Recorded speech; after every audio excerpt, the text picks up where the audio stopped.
ಇವತ್ತಿನ ಒಂದು ವಿಷಯ ಬಂದು ನಿಮ್ಮ ನಿರ್ಧಾರ ನಿಮ್ಮ ಅದೃಷ್ಟ. ಏನಿದು ಅಂತ ನೋಡೋದಾದರೆ, ನಮ್ಮ ನಿರ್ಧಾರಗಳಿಗೆ ನಾವೇ ಹೊಣೆ.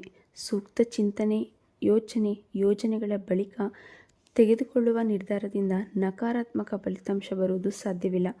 ಒಂದೊಮ್ಮೆ ಬಂದರೂ ಮತ್ತೊಮ್ಮೆ ಪ್ರಯತ್ನಿಸುವ ಅವಕಾಶ ಇರುತ್ತದೆ.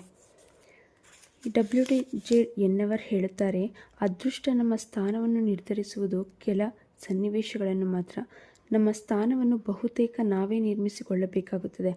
ಜಗತ್ತಿನ ಇತಿಹಾಸವನ್ನು ಬದಲಿಸಿದ ಹಲವು ಮಹನೀಯರ ಬದುಕನ್ನು ಪರಿಶೀಲಿಸಿದರೆ ಅವರೆಲ್ಲ ಸೂಕ್ತ ಸಮಯದಲ್ಲಿ ಸರಿಯಾದ ನಿರ್ಧಾರ ತೆಗೆದುಕೊಂಡಿದ್ದರಿಂದ ಅವರ ಬದುಕು ಬದಲಾಯಿತು ಎಂಬುದು ಗೊತ್ತಾಗುತ್ತದೆ. ಗುಲಾಮಗಿರಿಯನ್ನು ತೊಡೆಯಬೇಕು ಎನ್ನುವ ಅಬ್ರಹಾಂ ಲಿಂಕನರ ನಿರ್ಧಾರದ ವಿರುದ್ಧ ಹಲವರು ಬಂಡೆದ್ದರು.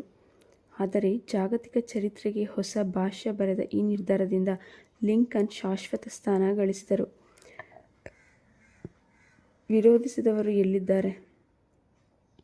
ದೇಶದ ಸ್ವಾತಂತ್ರ್ಯಕ್ಕಾಗಿ ಹೋರಾಡಿದ ಹಲವು ದೇಶಭಕ್ತರು ಇತಿಹಾಸದಲ್ಲಿ ಹಾಗೂ ಜನರ ಮನಸ್ಸಿನಲ್ಲಿ ಶಾಶ್ವತವಾಗಿರುತ್ತಾರೆ.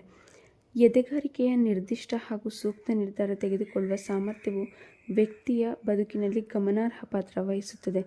ಕಾಲಹರಣ, ವಿಳಂಬ ವೈಯಕ್ತಿಕ ದೋಷ. ನೆಪೋಲಿಯನ್ ಹಿಲ್ ಹೇಳುತ್ತಾರೆ, ಶೀಘ್ರ ನಿರ್ಧಾರ ತೆಗೆದುಕೊಳ್ಳುವ ಗುಣಕ್ಕೆ ವಿರುದ್ಧವಾದ ವಿಳಂಬ ನೀತಿಯು ಎಲ್ಲರ ಶತ್ರುವಾಗಿದ್ದು ಅಂತ. ಅದನ್ನು ಜಯಿಸಬೇಕು. ಸೂಕ್ತ ನಿರ್ಧಾರ ತೆಗೆದುಕೊಳ್ಳುವ ಸಾಮರ್ಥ್ಯ ಇಲ್ಲದವರಿಗೆ ಮುಖ್ಯವಾದ ಕೆಲಸಗಳನ್ನು ವಹಿಸಲಾಗುವುದಿಲ್ಲ. ಅಂತಂದರೆ ಇಮ್ಮಿಡಿಯೇಟ್ ಏನು ಡಿಸಿಷನ್ ತೊಗೋಬೇಕು ಆ ಥರ ಕೆಪಾಸಿಟಿ ಇರೋರು ಮಾತ್ರ ಒಳ್ಳೆಯ ಒಂದು ಜವಾಬ್ದಾರಿಯುತ ಕೆಲಸವನ್ನು ಕೊಡಬೇಕು ಅಂತ. ಸಹೋದ್ಯೋಗಿ, ಹಿರಿಯ ಅಧಿಕಾರಿಗಳು ಆತ ಸಾಮರ್ಥ್ಯವಿಲ್ಲದವ ಎಂದು ಭಾವಿಸುತ್ತಾರೆ.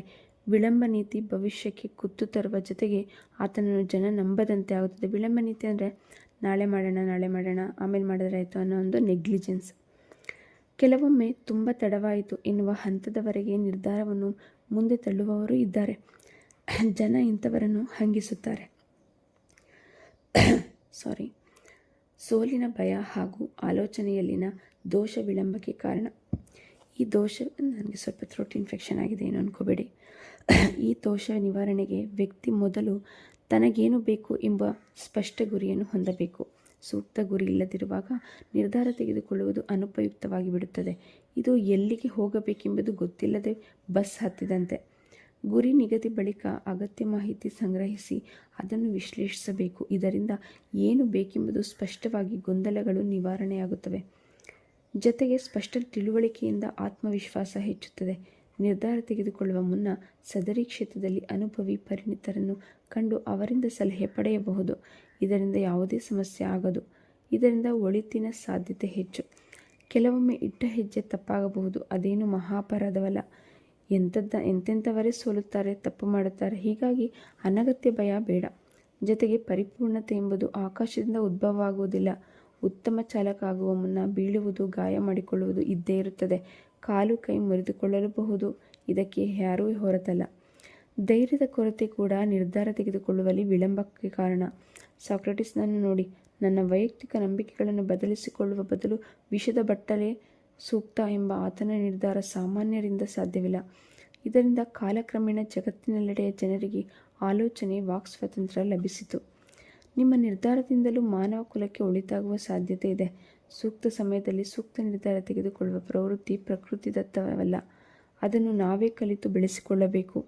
ಇಂತಹ ಸಾಮರ್ಥ್ಯವಿರುವವರು ನಾಯಕರಾಗುತ್ತಾರೆ, ಇಲ್ಲದವರು ಅನುಯಾಯಿಗಳಾಗುತ್ತಾರೆ. ನಿರ್ಧಾರ ನಿಮ್ಮ ಕೈಯಲ್ಲಿದೆ. Thank you.